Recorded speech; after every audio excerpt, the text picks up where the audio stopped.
Let me start with a question I know I've never started this way before.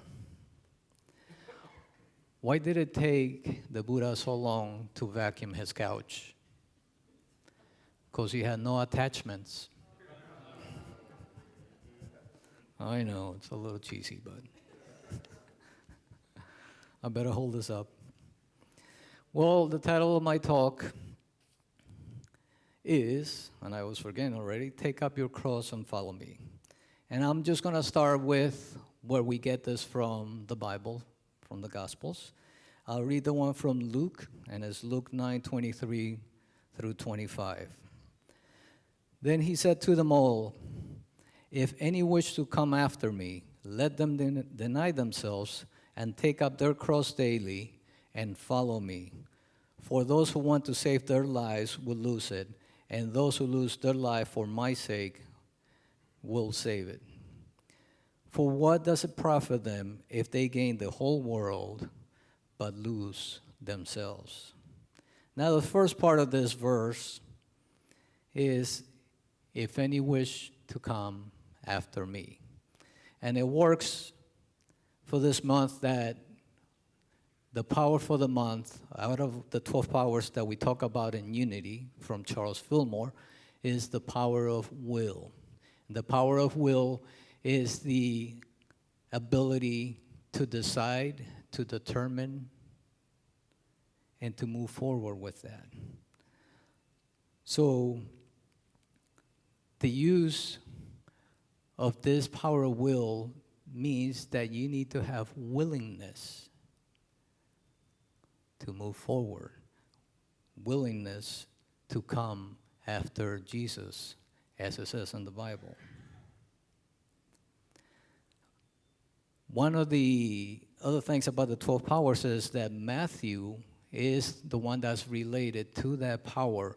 As some of you know, each power relates to each one of the disciples of Jesus, and this one being Matthew.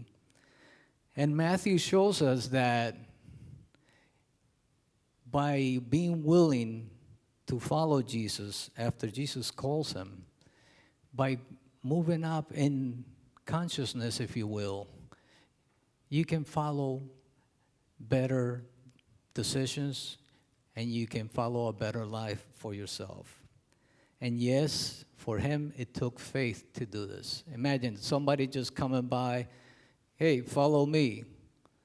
So it took willingness and it took a lot of faith. There must have been something about Jesus that he attracted people to follow him in whatever he was doing, whatever he was talking about. Does anybody think they would have done something like the 12 disciples when Jesus was around? If he just said, "Hey, follow me," just somebody walking down the street?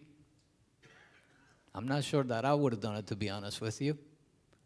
So it's amazing the faith that these disciples had and the willingness that they had to follow somebody.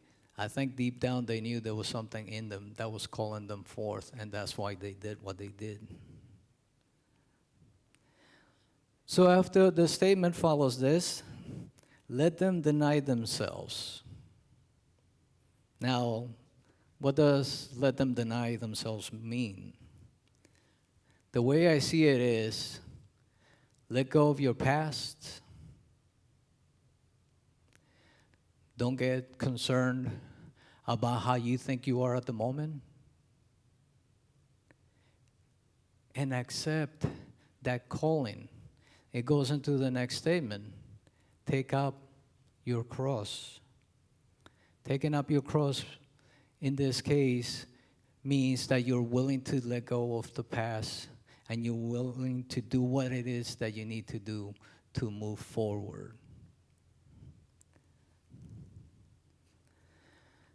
Not only is taking up your cross the idea that you're willing to do something and move forward, but that in truth, if you think about what you're doing, you're taking responsibility for your life, for your situations, for your actions. If you're taking responsibility for something, that means that you're holding on to the truth in you, and you're willing to follow the truth in you. Jesus says, follow me.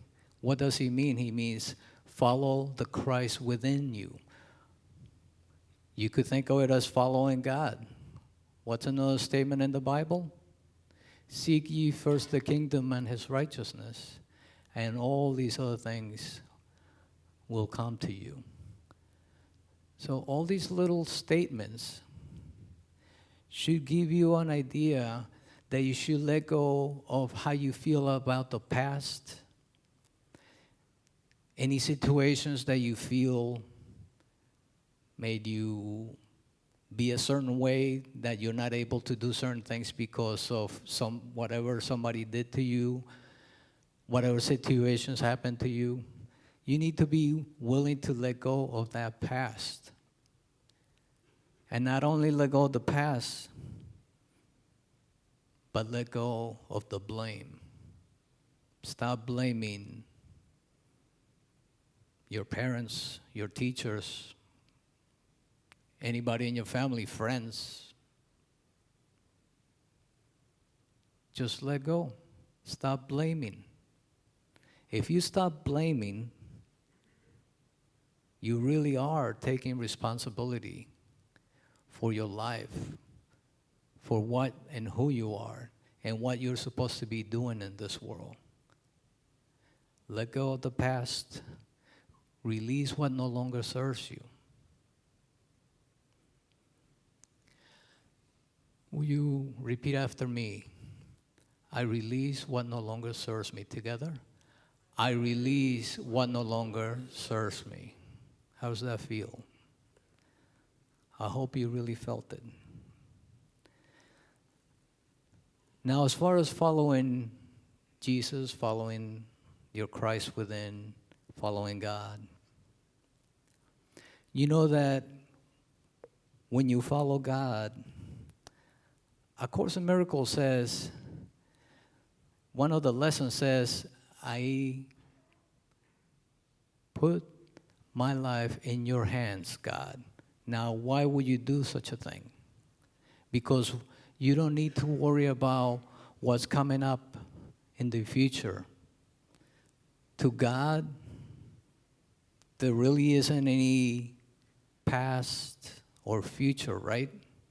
There's only the present moment. It's all one to God. And if we talk about here in unity that we are part of God, that we are children of God, does it make sense that maybe we should consider that also? Consider that the past, the future, and the present are really one in the same? I've said it before, and I know a lot of you understand this. There is no past and there is no future. There's only the now. Now, think of it in simple terms. When you're thinking about the past, when are you thinking about it? Right now, right? When you're concerned about the future, when are you being concerned about the future? The now. Now let's wait for the future to come. When the future comes, what time is it? It's the now, right? So if the past only exists in our minds because we're thinking about it now, and the future, the same, is somewhere else because we're thinking about it now, there is only the now. Time is a man-made construct. I know you've heard of, even the scientists are talking about that, about time and space is really a concept that we brought up for us to perceive the world around us. The truth is that everything is happening when? Now. Wonderful. Thinking about another affirmation. Repeat after me. I follow my Christ within. Together? I follow my Christ within. So if you're following your Christ within, should we be worrying about what happened in the past? Or even about what might happen in the future? We talk about how God is omniscient. So if God knows all, why should we worry that whatever message I'm going to say we're getting from God might be wrong? How many have had little messages that come up about maybe it's time to do this or move on to this other project, and the first thing that comes to your mind is like, I think that's not what I should be doing. But deep down you know that you should. Anybody had any of those? I hope I'm not the only one. Wonderful, wonderful. And guess what? It takes practice. And how do we practice listening to that divine guidance? I've said it here before, and I'm sure you all know it. The easiest, the best way to do it is to pray and meditate. And if you do it consistently, if you do it daily, even if it's 5 minutes only every morning when you get up, or even 5 minutes before you go to bed, or if you feel up to it, do it in the morning and at night. Why not? And if you really want to get adventurous, maybe in the middle of the day, take some time to just be still and listen to the silence. We heard it that in the Bible also, and I'm forgetting, I think it was Job, about he went up to the mountain to listen to God, and there was fire, there was storm, but God was not in any of those. Where was God? In the silence. So when you hear that small, still voice say something into you, especially if you've conditioned yourself to pray and meditate daily, start considering that it may be the right thing for you to do, to follow it, to take action on it. That's one of our unity principles that we follow. It's not enough to know the principles, you need to take action. If you don't take action, it's pretty much the same as not knowing it, isn't it? I mean, I don't know if you've run into anybody, but I've run into many people that can speak wonders about certain theologies and stuff, but they don't practice it. And it makes you wonder, what does that mean? Do they really understand what they're saying? Or are just trying to look smart by intellectually knowing things, but not following it?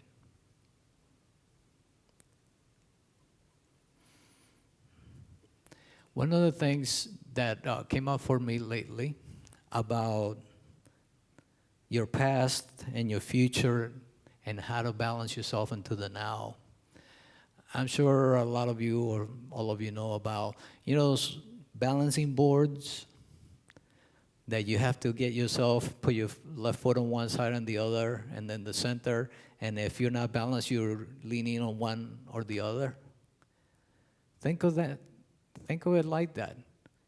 You want to be balanced, and the way to be balanced is to put your weight technically in the center. If you go to the left, right, you're going to go over to one side or the other. And as I mentioned last time I spoke about this, the good news is if you're feeling like you're not being able to balance yourself, let yourself go back to wherever you normally go. Either worried about considering the past or worried about the future, till you learn to balance yourself and be in the now. I hope that makes sense what I just said. because I thought I saw a couple of blank faces. But so yeah, we need to go beyond time, just like we feel that God is beyond time. We truly are beyond time too. We talk about here how we're born and how we live and then how we die. But the truth is that what we really are is our soul, right? Do we all agree with that?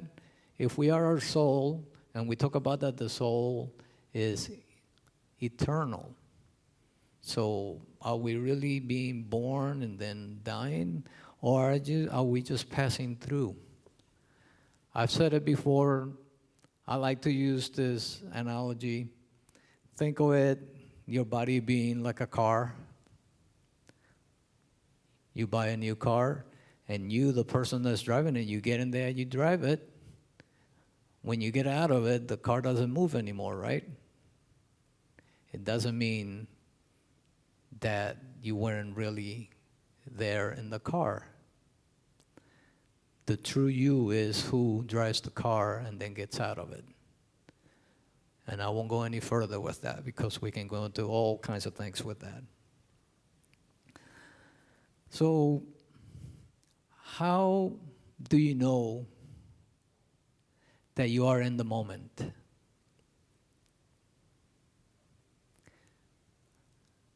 Let me ask you a question.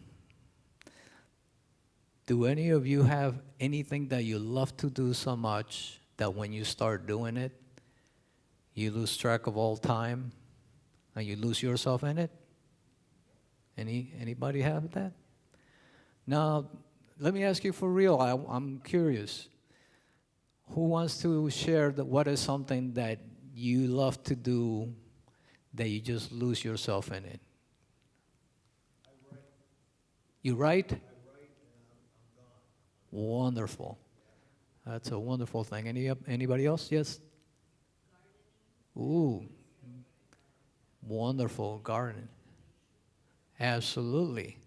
There's something about being in nature and touching the soil. You're connecting to what we like to call Mother Earth. Isn't that amazing? Anybody else? I thought I saw, yes.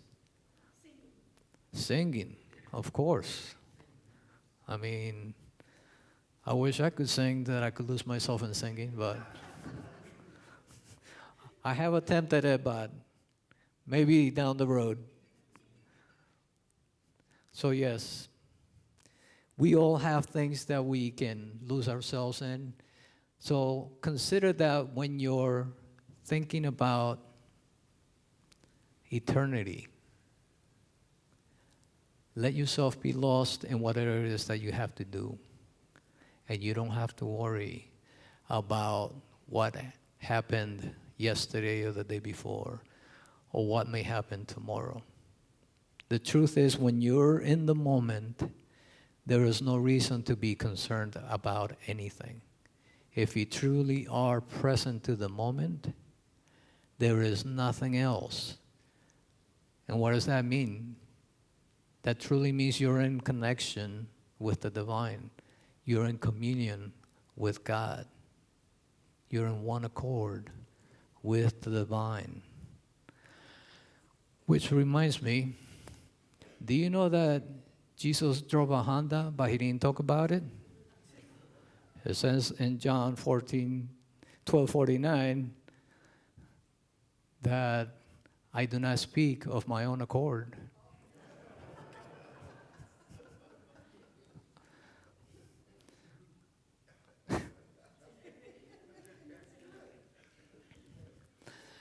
I'm thinking about, for myself, there's been times throughout my life where I've had actually different things that I did where I lost myself. You've heard me say before, for a while I attempted to become a musician. And I played the guitar, I played the bass for a little bit. I was even in a couple of bands. And that was something that just filled me up, and I lost myself in it. lately, I've gone, well, last couple of years, I've gone back into something that I loved to do when I was a kid, and that was riding bicycles. And as some of you know, it's been almost 3 years. I went through what they call a little bout with cancer. Thankfully, I'm free and clear of all that. But since then, I decided to pick up cycling again. And I just love to go. And yes, a couple of weeks ago or more, I may have overdone it in the heat because I just kept going and going. So I need to be wary of that, of course. So, but the truth is that is something that just makes me feel good. Maybe it takes me back to my childhood. Maybe that's what you have also, something that takes you back to your childhood. And I know we all haven't had wonderful childhoods, but guess what? We were meant to experience that so we could be who we are right now. Is that true? I hope you agree with that. And if you do, that means you are taking responsibility for your spiritual growth so that you can follow your divine guidance.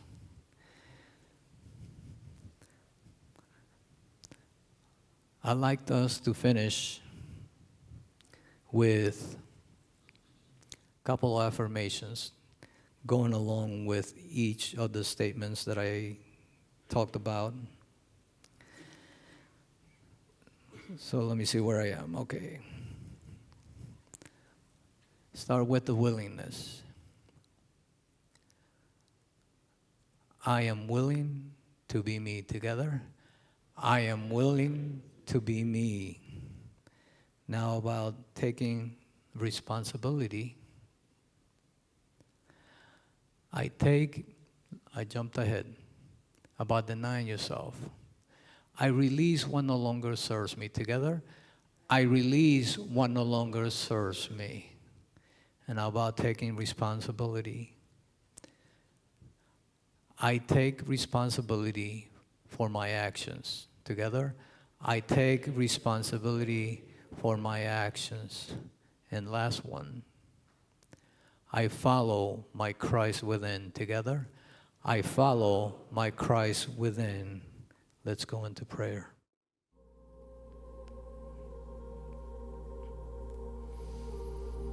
If you wish to take a slow, deep breath, just release it. Let's do one more. Hold and release. Now let yourself just breathe naturally. Relax right where you are.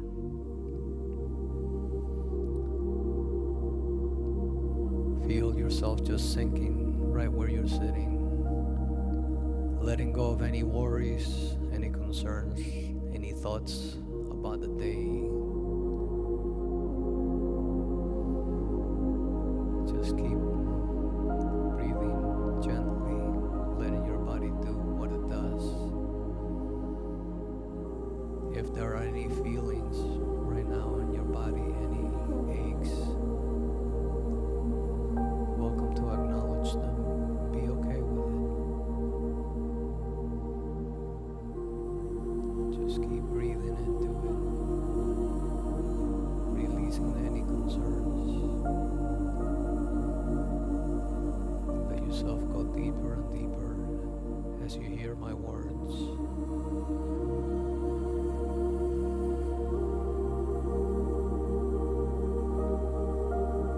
Let's do one more slow, deep breath.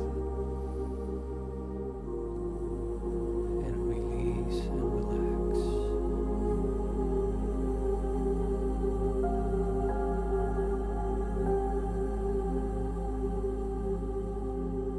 Imagine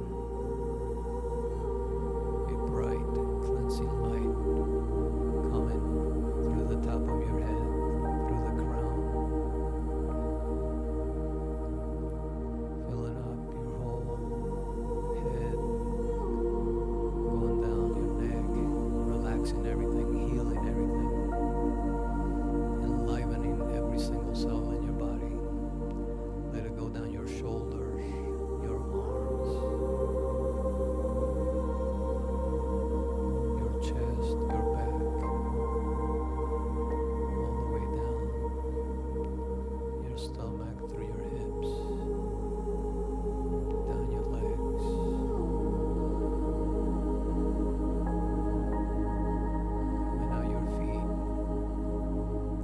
cleansing everything in your body, every single cell, every organ,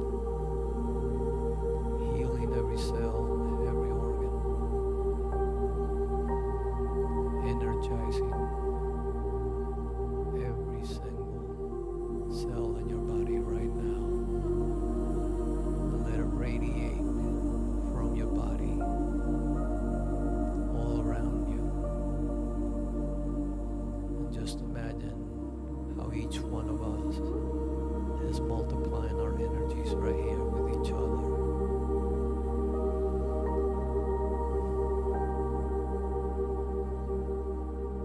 If there are any concerns that you have at the present moment,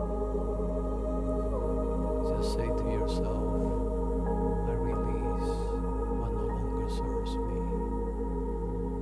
I release what no longer serves me. I release what no longer serves me.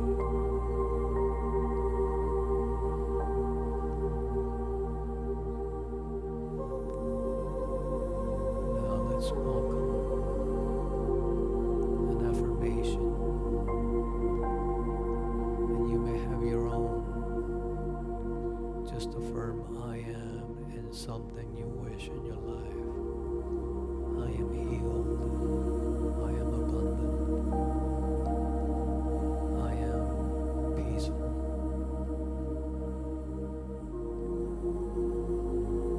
I am love. I am light.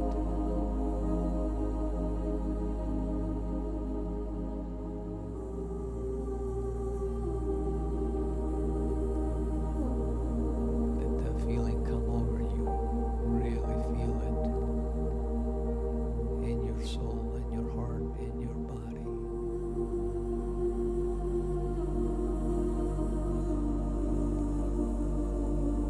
Take it in. Keep feeling it.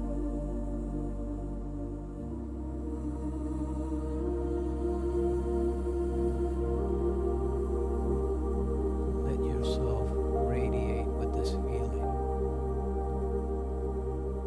knowing that as we go into the silence, you will be given guidance.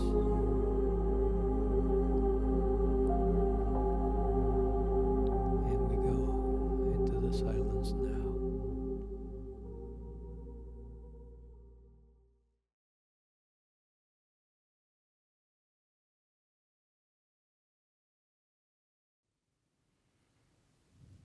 Just let yourself be. Don't try to force anything. Don't try to make yourself think anything. Simply be.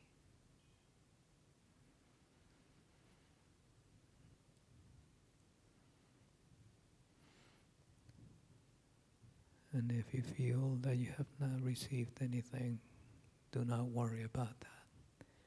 It'll come to you at the right time, with the right conditions.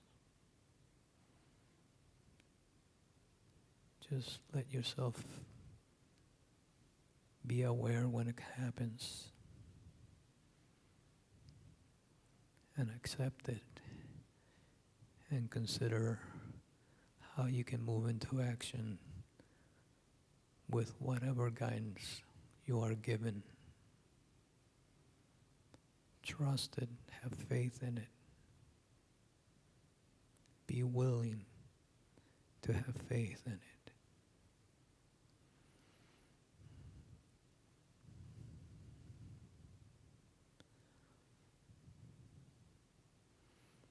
Holding on to this feeling, I'd like you to chant with me. I am, and we'll say it a few times together. I am.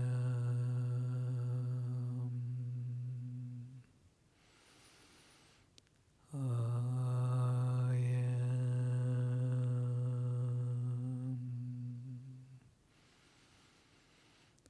I am.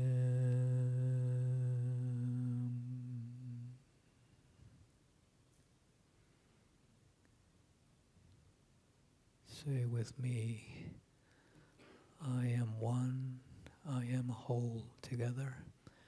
I am one, I am whole, and so it is. Amen.